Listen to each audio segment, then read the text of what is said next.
हाँ, तो आज हम लोग इक्वेशन ऑफ मोशन का फिफ्थ जो लेक्चर है उसको मैं कर रहा हूँ और इसमें हम लोग इक्वेशन ऑफ मोशन पढ़ेंगे। लेकिन आप एक बात जान लीजिए, इक्वेशन ऑफ मोशन क्या है वो तो बाद में बात करेंगे, लेकिन उससे पहले हम आपको फिर से बताना चाहिए कि ये इक्वेशन ऑफ मोशन का प्रूफ आप तभी कर पाओगे जब आपको ग्राफ का प्रॉपर नॉलेज हो। ग्राफ का और स्पेशली वेलोसिटी टाइम ग्राफ का प्रॉपर नॉलेज होगा तभी आप इस इक्वेशन ऑफ मोशन को प्रूव करिएगा। देखिए, आपके बुक में कोई साइड बुक, एनसीईआरटी बुक का बात नहीं कर रहा हूँ, साइड बुक की बात नहीं कर रहा हूँ। साइड बुक में क्या होगा कि इसके अल्टरनेटिव मेथड्स भी दिए होंगे प्रूव करने के, बट आपके सिलेबस में ग्राफिकल मेथड से इस तीनों इक्वेशन ऑफ मोशन को प्रूव करना है, इसलिए ग्राफ का आपको बेटर नॉलेज होना चाहिए। ये तीन जो देख रहे हैं, एक v is equal to u plus at, दूसरा s is equal to u t plus half at square और तीसरा v square is equal to u square plus 2s। ये तीन इक्वेशन ऑफ मोशन कहलाता है। अब प्रश्न ये उठता है कि v का मतलब क्या है, u का मतलब क्या है, a का मतलब क्या है, t का, s का मतलब क्या है। तो यहाँ पर मैंने लिखा है v stand for final velocity, u stand for initial velocity, s stands for distance or displacement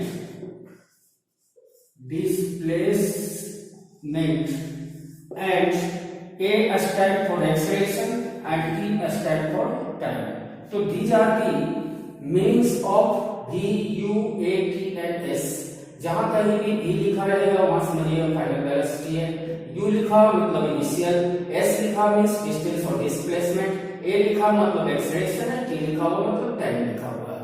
अब इस तीनों इक्वेशन ऑफ मोशन का प्रूफ हम लोग देखेंगे, लेकिन उससे पहले मैं ये मान के चल रहा हूं कि वेलोसिटी टाइम ग्राफ का आपको सही जानकारी है। जिन्होंने आज क्लास ज्वाइन किया है उनको मैं सजेस्ट करूंगा कि मेरा जो इस मोशन चैप्टर का लेक्चर नंबर 4 है, पहले कोई लेक्चर नंबर 4 को देख ले, फिर इस लेक्चर को सुनेंगे, तब उनको समझ में आएगा, अदरवाइज ये चीजें समझ में नहीं आएगा। तो इसको पॉज करके जल्दी से आप सुधार लीजिए, फिर मैं आगे बढ़ता हूं।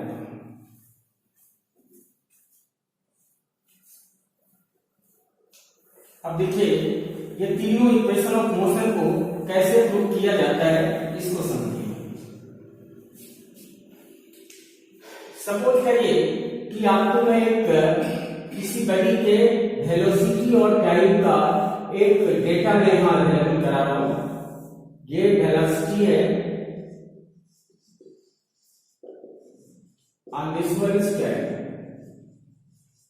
Suppose the time is 0 and t second, because here the time is not known. You are not having any confirmed time, 2 second, 5 second, someone else. इसलिए यहाँ पे टाइम मैंने मान लिया t second and time 0 means 0 time पे जो कुछ भी वेलोसिटी आप लिखोगे वो इनिशियल वेलोसिटी कहलाएगा, और इनिशियल वेलोसिटी आपने क्या माना है u, और फाइनल वेलोसिटी आपने क्या माना v। अब इसका एक ग्राफ हम प्लॉट करते हैं। टाइम 0, मैं बार बार कहता हूं 0 कभी भी स्टार्ट होगा तो ओरिजिन से, और दूसरा टाइम क्या है, t है। t कुछ भी हो सकता है, 2, 4, 5 कुछ भी हो सकता है, मतलब उससे ही है। अब जब टाइम 0 तो वेलोसिटी क्या है, u मींस नॉट 0। अगर u का वैल्यू 0 होता तो u को हम यहां लिखते, बट u 0 नहीं है, u कुछ वैल्यू रखता है, इसलिए उसको कहीं पे आप ऊपर लिखिए, यहाँ 0 से हटा के आप लिखिए, कहीं भी लिख सकते हैं। उसके बाद क्या है, टाइम जब t है तो वेलोसिटी कितना v को यहाँ पे लिखते हैं।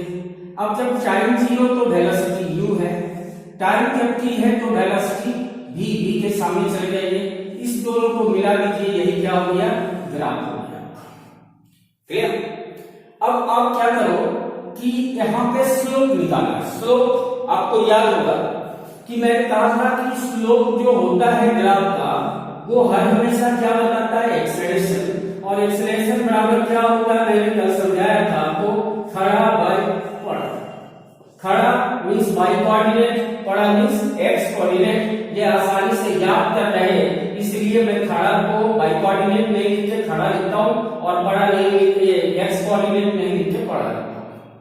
लेकिन मैंने एक बात और आपको बताया था कि स्लोप हर हमेशा ट्रायंगल में बनता है, ट्रायंगल में, बट यहाँ जो ग्राफ आपको दिख रहा है यहाँ पे कहीं कोई ट्रायंगल का फॉर्मेशन नहीं हो रहा है, इसलिए सबसे पहले हमें ट्रायंगल का फॉर्मेशन करना होगा। इसको आप यहां से मिला दीजिए, इसको आप यहां से मिला दीजिए। क्लियर? अब देखिए ये कितना है u, u यहाँ लिखा हुआ मतलब यहां से यहाँ क्या है u है, और अगर ये u है तो ये भी u होगा क्योंकि ये रेक्टेंगल है और रेक्टेंगल का अपोजिट साइड क्या होता है, इक्वल होता है, इसलिए अगर ये u है तो ये भी u होगा। अब जब देखो कि ये पूरा क्या होगा, जरा आइडिया लगाइए, ये पूरा क्या होगा, ये पूरा मतलब ये पूरा कितना है b है, तो ये पूरा भी क्या होगा b होगा, राइट, ये b हो गया। अब हमें ये निकालना है,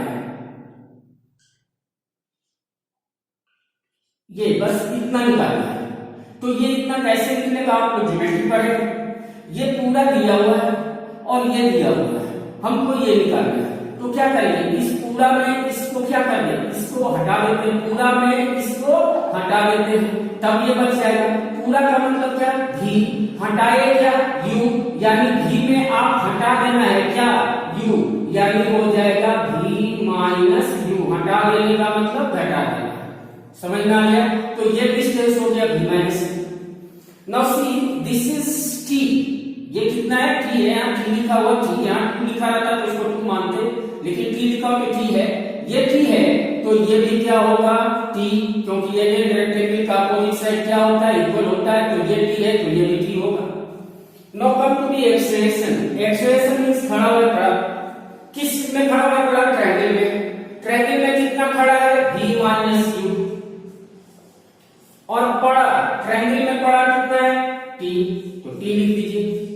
क्रॉस मल्टीप्लिकेशन करिए, v minus u is equal to हो जाएगा 8, और v u को इधर भेज दीजिए, इधर माइनस से इधर आके u क्या हो जाएगा प्लस, तो ये हो गया v is equal to u plus 8। This is your first equation of motion. ये पहला इक्वेशन ऑफ मोशन हो गया, इसको आप पॉज करके पहले उतारिए फिर आगे।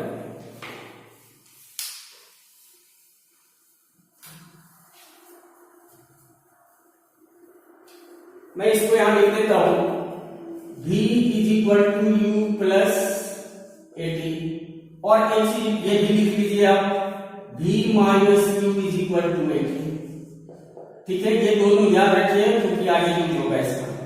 अब आइए इसको मिटा देता हूं मैं, अब दूसरा इक्वेशन ऑफ मोशन निकालता हूं। दूसरा इक्वेशन ऑफ मोशन क्या था, s is equal to ut plus half at square.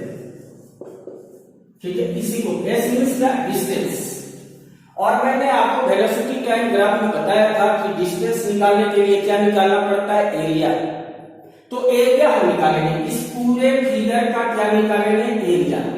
अब उस पूरे फिगर में दो फिगर है, एक तो ये रेक्टेंगल है और एक ये ट्रायंगल है, तो हम ऐसा करते हैं कि रेक्टेंगल का अलग एरिया निकाल लेते हैं, ट्रायंगल का अलग एरिया निकाल लेते हैं, दोनों के एरिया को जोड़ देंगे तो ये पूरे फिगर का एरिया आ जाएगा। पूरे फिगर का एरिया मींस डिस्टेंस आ जाएगा, तो distance is equal to area.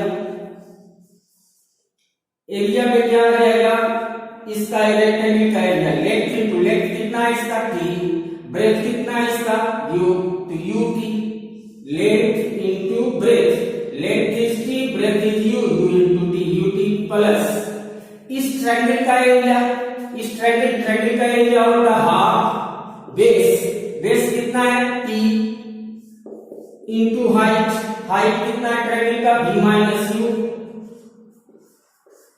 Now s is equal to ut plus half t into, अब कम फ्रॉम हियर, मैंने पहले कहा था कि v minus u is equal to 80 को याद रखना। v माइनस u के बराबर क्या होता है 80, तो v माइनस u को हटा के मैं क्या लिख दूंगा 80, और s इज इक्वल टू हो जाएगा ut plus half a and t into t क्या हो जाएगा t square. This is your second equation of motion, that's all. Pause करके उतारिए जल्दी से। अब तीसरा इक्वेशन ऑफ मोशन देखते हैं।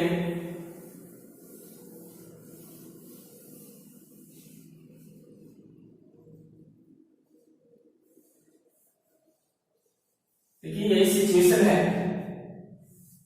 ये फिगर है और मैंने कहा डिस्टेंस निकालने के लिए क्या निकालना भैया, तो इस फिगर का क्या निकालना, एरिया निकालना है। ये b है, ये u है, ये t है, ठीक। तो डिस्टेंस फिर मैं निकालता हूं, अभी मैं दूसरे तरीके से निकालता हूं डिस्टेंस। इसके पहले मैंने दूसरे तरीके से निकाला था, मैंने दो पार्ट में इस फिगर को बांट दिया था, नीचे का एरिया अलग निकाला था, ऊपर का अलग निकाला था, दोनों को जोड़ दिया था, तो आ गया था। अभी मैं इस पूरे फिगर का एक बार में एरिया निकालूंगा, लेकिन उससे पहले इस फिगर के बारे में समझिए कि ये फिगर है क्या।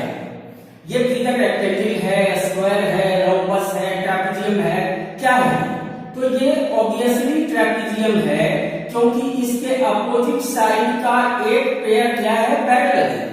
और अगर किसी क्वाड्रिलेटरल का अपोजिट साइड का एक पेयर पैरेलल हो तो वो जो है वो क्या कहलाता है, ट्रेपेजियम कहलाता है। तो this figure is trapezium and we all know how to calculate the area of trapezium because we are having a formula for calculating the area of trapezium, and the formula is 1/2 into sum of parallel sides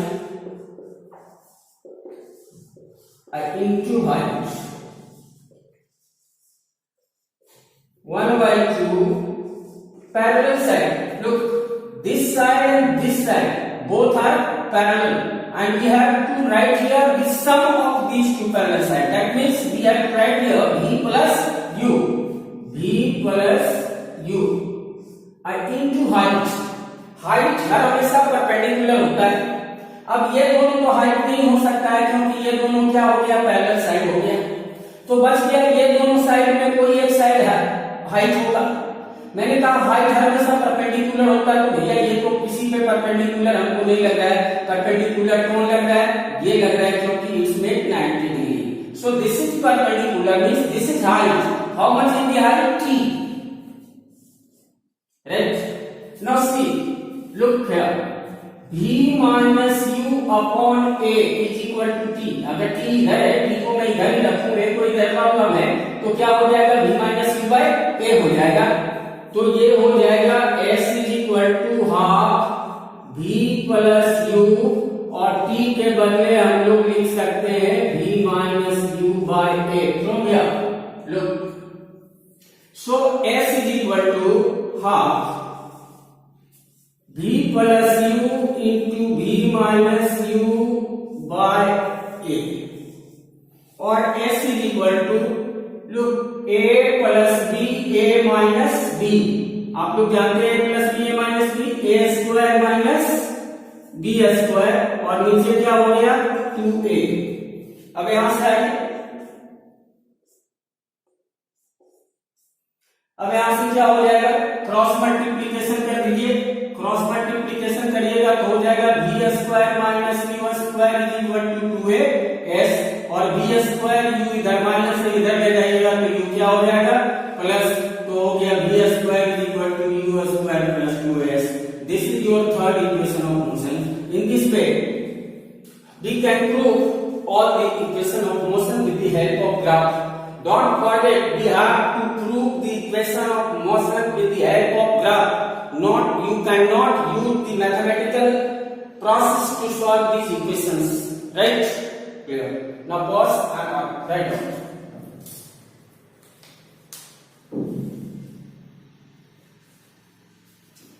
अब हम लोग कुछ numerical बनाएंगे।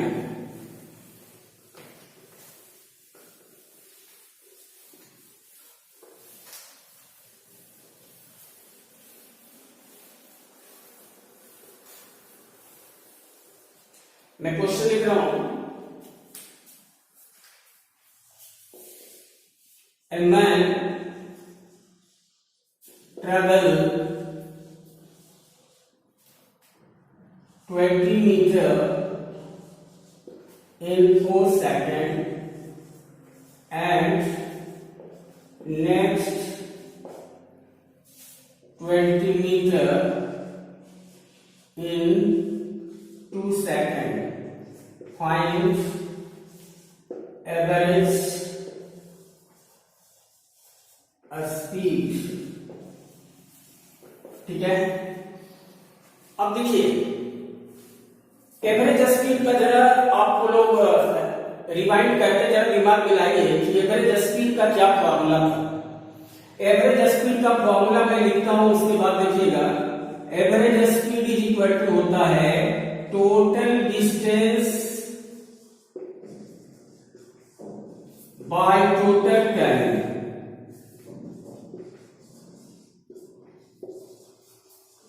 Total distance आप कितना गए, पहला 4 second में 20 मीटर गए, उसके बाद वाले 2 सेकंड में कितना गए 20 मीटर, यानी टोटल डिस्टेंस हो जाएगा 20 plus 20 metre. And total time 4 second was taken to cover in first 20 meter and 2 seconds to cover in last 20 meter. So the total time will be 4 plus 2. How much? 6 seconds. This is equal to 40 upon 3 meter per second. 40 upon 6.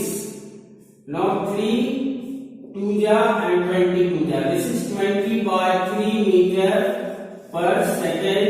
This is equal to 6.67 meter per second. Cos second times. अब दूसरा question लिखिए।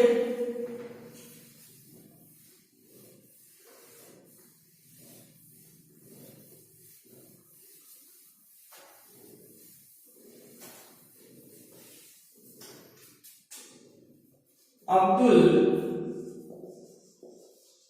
while traveling to school,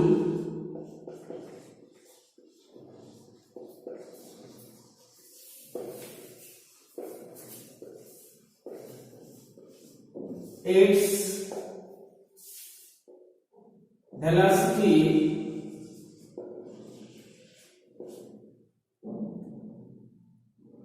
was 20 meter per second. In return trip,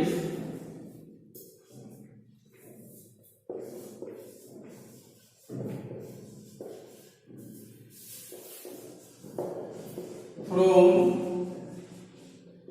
school to home,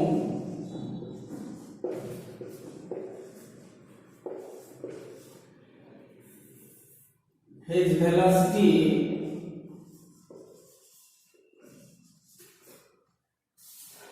was 30 meter per second due to less traffic. Find average speed.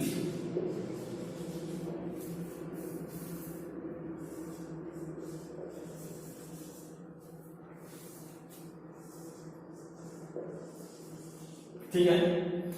अब देखिए अगर आप इस question को पहले के तरीके पे वहां भी एवरेज स्पीड निकालना था, वहां पे हम लोग total distance by total time कर रहे थे, बट इस क्वेश्चन में टोटल डिस्टेंस कहीं दिया ही नहीं है कि जाने वक्त कितना डिस्टेंस गया और आने वक्त कितना डिस्टेंस आया, नहीं गया। अब दिख रहा है क्या, अब्दुल जब इस घर से स्कूल जा रहा था तो उसका स्पीड 20 मीटर पर सेकंड था, और जब स्कूल से घर आ रहा था तो उसका स्पीड 30 मीटर पर सेकंड हो गया, क्योंकि आने वक्त ट्रैफिक कम था। तो कहता है एवरेज स्पीड निकालो।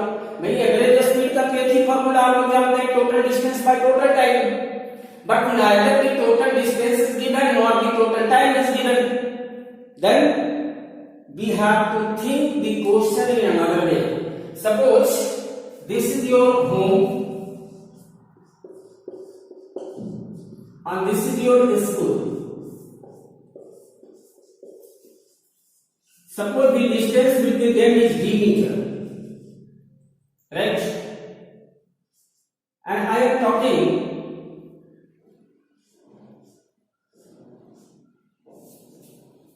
d meter. So the time for going trip, मतलब जाने में कितना टाइम लगा, तो कितना टाइम का मतलब हो गया डिस्टेंस बाय स्पीड। डिस्टेंस कितना गया d, स्पीड जाने का क्या है, जाने का स्पीड है 20 metre, per second, this is equal to d by 27। ये टाइम जो लगा d by 20 सेकेंड ये जाने में टाइम लगा। And time for return trip, आने में कितना टाइम, तो जितना डिस्टेंस गया है डिस्टेंस तो उतना ही आएगा, यानी distance by again distance by speed, तो डिस्टेंस तो जितना गया उतना ही आएगा, यानी d ही आएगा। But the speed is 30 metre per second, आने में उसका speed, that means time will be d by 30 second. So the total time, so the total time will be d by क्या होगा टोटल टाइम, जाने में जो टाइम लगा और आने में जो टाइम लगा दोनों टाइम को क्या कर देंगे, जोड़ देंगे, तो d by 20 plus d upon 30, LCM is 60, 3d plus 2b, this is equal to 5d by 60, this is equal to d by 12 stack। Clear? अब इसको पॉज करके उतारिए, फिर मैं ऊपर लिखता हूं।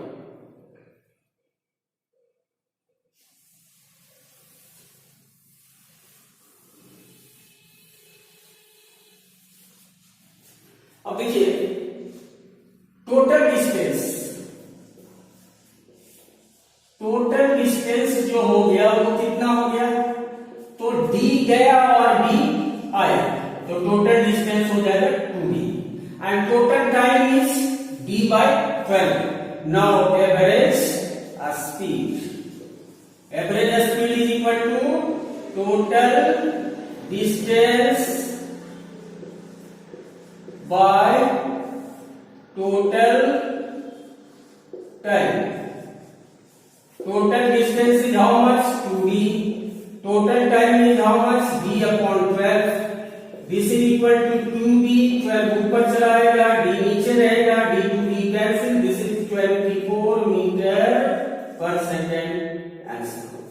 देखिए ये एनसीईआरटी बुक का क्वेश्चन है, सिर्फ मैंने क्वेश्चन में एक चेंज किया जो व्यवहारिक नहीं है, लेकिन आप लोग उसको ये कर लीजिएगा, क्योंकि घर से स्कूल जब जाइएगा तो घर से स्कूल हो सकता है मीटर में हो, बट जाने में सेकंड में टाइम नहीं लगेगा, इसलिए आपके बुक में जो क्वेश्चन दिया होगा वो 20 किलोमीटर पर आवर और 30 किलोमीटर पर आवर होगा। हमने यहाँ पर मीटर पर सेकंड यूज किया है, तो उससे लेना नहीं है, हमारे पास जो इन्फॉर्मेशन है क्वेश्चन उस इन्फॉर्मेशन के हिसाब से बनेगा, भले वो व्यवहारिक है हमारे मेडिकल लाइफ में या नहीं है, इस पे बात नहीं करना। पॉज करके उतारिए, फिर मैं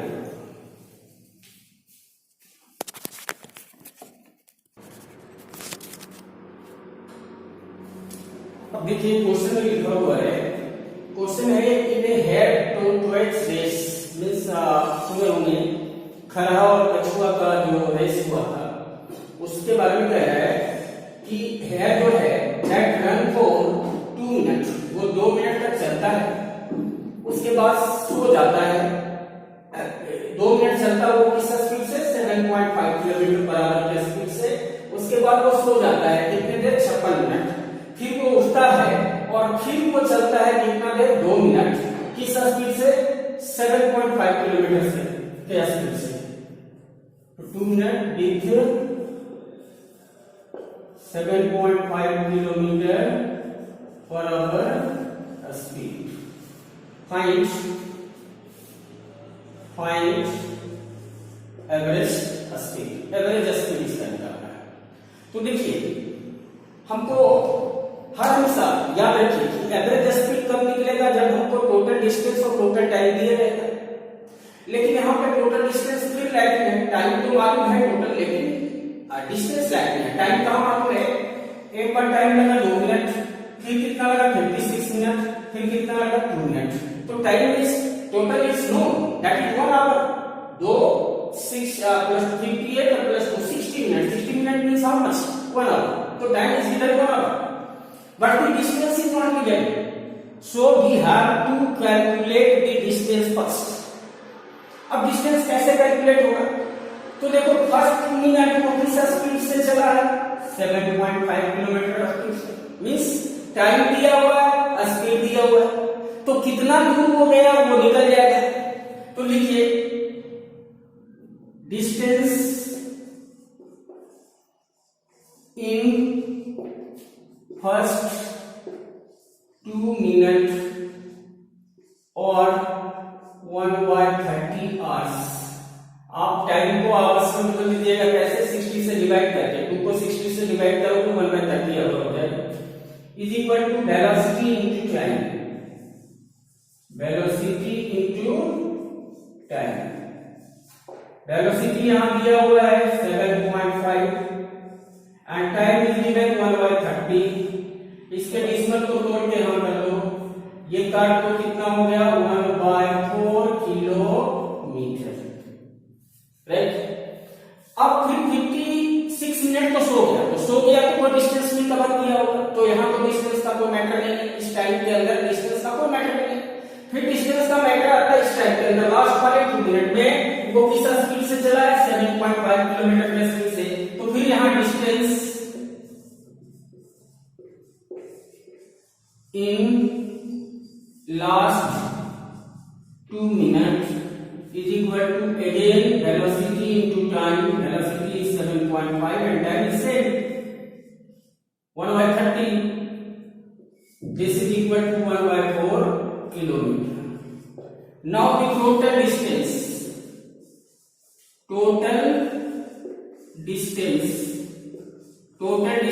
कितना हो गया 1/4 kilometre in first 2 minutes, 1/4 kilometre in last, this is equal to 1/2 kilometer. And total time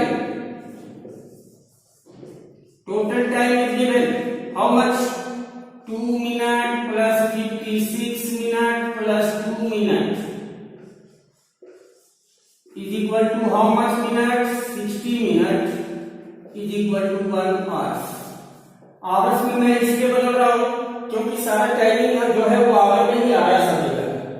now average speed is equal to total distance by total time.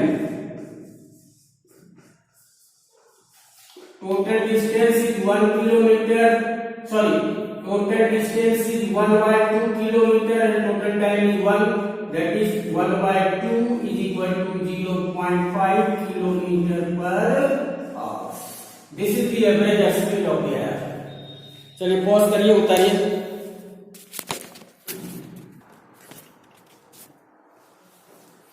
अब देखिए दूसरा क्वेश्चन है a body start from rest and attain a velocity of 6 meter per second in 3 seconds। कहता है बड़ी 0 से start होता है और उसका स्पीड बढ़ के हो जाता है, 0 से बढ़ के कितना होता है 6 मीटर पर सेकंड, कितने देर में 30 सेकंड। कहता है ब्रेक साथ देना पड़ता है, उसके बाद ब्रेक लगा देता है और उसका वेलोसिटी डिक्रीज करके 4 मीटर पर सेकंड हो जाएगा। ऑब्वियस आप किसी भी स्पीड से चल रहे हो, अगर ब्रेक लगेगा तो घटेगा स्पीड। आपका स्पीड बढ़ के कितना हो गया था 6 सेकंड, 6 सेकंड के बाद आप ब्रेक लगाए, घटके वेलोसिटी कितना हो गया 4 मीटर पर सेकंड, कितने देर में 2 सेकंड में। कहता है एक्सेलरेशन बताओ और रिटार्डेशन बताओ। तो देखिए सबसे पहले क्या करेंगे कि हम लोग ग्राफ खींचेंगे और ग्राफ के लिए यहाँ पे आपको ग्राफ पेपर की जरूरत नहीं है, ग्राफ पेपर की जरूरत है, ठीक है। और ग्राफ पे एक्स एक्सिस पे क्या लिखते हैं टाइम और वाई एक्सिस पे क्या लिखते हैं वेलोसिटी। अब यहाँ पे दो चीज हो रहा है, एक एक्सेलरेशन हो रहा है और एक रिटार्डेशन हो रहा है। एक्सेलरेशन का मतलब वेलोसिटी का बढ़ना और रिटार्डेशन का मतलब वेलोसिटी का घटना। बढ़ना का मतलब मैंने समझाया था इस तरह से ग्राफ नीचे से कहां जाना, ऊपर की तरफ ग्राफ जाएगा, ये बढ़ना। कहां तक बढ़ के आ गया आपका स्पीड 6 मीटर पर सेकंड, ठीक है। कितने देर में आया तो यहां टाइम लिख लीजिए, कितने देर में 6 आया था 3 सेकंड में। उसके बाद क्या करता, ब्रेक लगा तो गाड़ी का स्पीड क्या होने डिक्रीज होने का मतलब क्या होना, रिटार्डेड होना, कमने का मतलब ग्राफ किधर आना नीचे, बट नीचे यहां नहीं, कहां पे आना 4 मीटर पर सेकंड, क्योंकि यहां पे आ जाने का मतलब आपका स्पीड क्या आ जाएगा, यहां क्या स्पीड है 0 ही लाना है, आपका स्पीड घटे कितने पे आना है 4 पे आना है, ठीक है। तो ये सिचुएशन है, यही ग्राफ है आपका। ये 0 से 3 सेकंड में बढ़ते कितना हुआ 6, फिर 2 सेकंड और 2 सेकंड और मैंने 3 यहाँ है तो 2 सेकंड कितना हो जाएगा ये 5 सेकंड। 5 सेकंड में घंटे कितना स्पीड इसका हो गया 4 मीटर पर सेकंड। अब एक्सेलरेशन, तो एक्सेलरेशन यहां से यहां हो रहा है, यही ग्राफ में एक्सेलरेट कर रहा है, ऊपर जा रहा है मतलब बढ़ना मींस एक्सेलरेशन, ऊपर की तरफ जा रहा है ये ग्राफ एक्सेलरेट कर रहा है। तो एक्सेलरेशन का मतलब मैंने हमेशा बोला है बाई कोऑर्डिनेट बाय खड़ा बाय पड़ा, खड़ा कितना है ये ना कितना 6 और पड़ा कितना है जी 3, तो खड़ा हो गया 6/3, ये हो गया 2 मीटर पर सेकंड स्क्वायर, क्योंकि एक्सेलरेशन का यूनिट होता है मीटर पर सेकंड स्क्वायर, क्योंकि हम एक्सेलरेशन लिखा है इसलिए एक्सेलरेशन का यूनिट आ रहा है। अब रिटार्डेशन कहां होगा, ये वाला पोर्शन का रिटार्डेशन होगा, ये वाला पोर्शन, लेकिन मैं क्या रिटार्डेशन या एक्सेलरेशन एक ही चीज होती है, अंतर क्या होता है साइन का, और साइन जो यहाँ प्लस और माइनस साइन है, प्लस और माइनस साइन का यहाँ पर कोई मैथमेटिकल सिग्निफिकेंस नहीं है। मैथमेटिक्स में जो प्लस और माइनस का मतलब होता है वो मतलब यहाँ नहीं है, यहाँ प्लस और माइनस का मतलब बढ़ना और घटना है, बस इतना ही समझ लेना है। तो रिटार्डेशन का मतलब घटना ही होता है, लेकिन एक्सेलरेशन भी वही चीज है, रिटार्डेशन भी वही चीज है, साइन का सिर्फ अंतर है, निकालने का तरीका वही है। तो फिर निकालने का तरीका वही है, तो यहाँ भी हम लोग रिटार्डेशन के लिए स्लोप निकालेंगे, लेकिन स्लोप हमेशा किस चीज में निकलता है ट्रायंगल में, तो ट्रायंगल बनाना पड़ेगा। ये ट्रायंगल बन गया, देखिए ये ट्रायंगल बना। अब ये देख रहे हैं, ये यहाँ कितना 3 से 5 में कितना 2 ना, तो ये कितना हो गया 2, और ये कैसे निकलेगा देखो, ये जो है ये जो देखो ये है कहां से कहां 4 से कहां 100, 4 से 100 में कितना 2, तो ये हो गया 2। तो अब रिटार्डेशन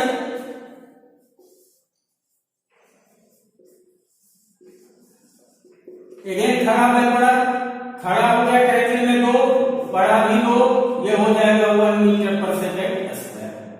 अब डी नंबर जो क्वेश्चन है वो क्या है, डिस्टेंस निकालना। डिस्टेंस में क्या निकालेंगे भाई, एरिया, तो इस ट्रायंगल का एरिया अलग निकालिए, ये ट्रायंगल का एरिया अलग निकलेगा और इस ट्रायंगल का एरिया अलग निकलेगा।